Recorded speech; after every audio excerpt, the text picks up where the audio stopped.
Happy Tuesday, everybody. I am going to I put on a little toasted rose blush, but I'm going to add a little bit of the pouty pink with it as well. But we are chatting about PTSD and history this week. So we are going to go through World War One and the Vietnam War and kind of tell you about when it started to be recognized in the United States from our war veterans. So this all PTSD, I don't know if you knew this, but all started with our heroes coming back when they fought for us and had a hard time reintegrating into society. So in World War One, they used to call it shell shock. Like this person is shell shocked or whatever, right?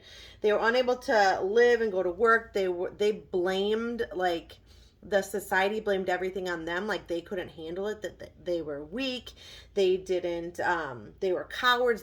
Some of them were actually court-martialed for going through all of this. So these men go out to war and come back and are expected to just live life as normal. You're fine, suck it up, whatever. Well, they also felt like failures themselves, right? So they felt like they were the only ones that this happened to, and unfortunately, this feeling led to a lot of suicides from our veterans from World War One.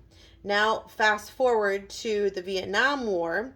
The idea of PTSD kind of changed a little bit. So all of our men went over to fight into the Vietnam War, and the world in general had this idea of we have young men, that the top of the top, all going out and fighting for us, and they're coming back being unable to fit in, right? So what's going on here? This now happened in World War One, and we blamed it on everyone else, or them, like we blamed it on the people that actually were fighting for our country.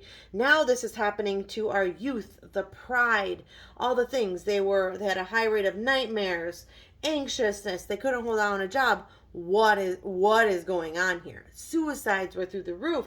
They're like, how are we actually like supporting our veterans coming home from the war?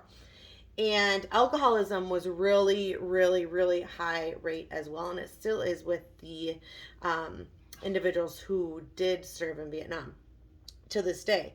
So it was then when they called it post-traumatic stress disorder, recognized its effects and recognized its dangers, and actually started to put money towards research. So interesting. We'll see you on Wednesday.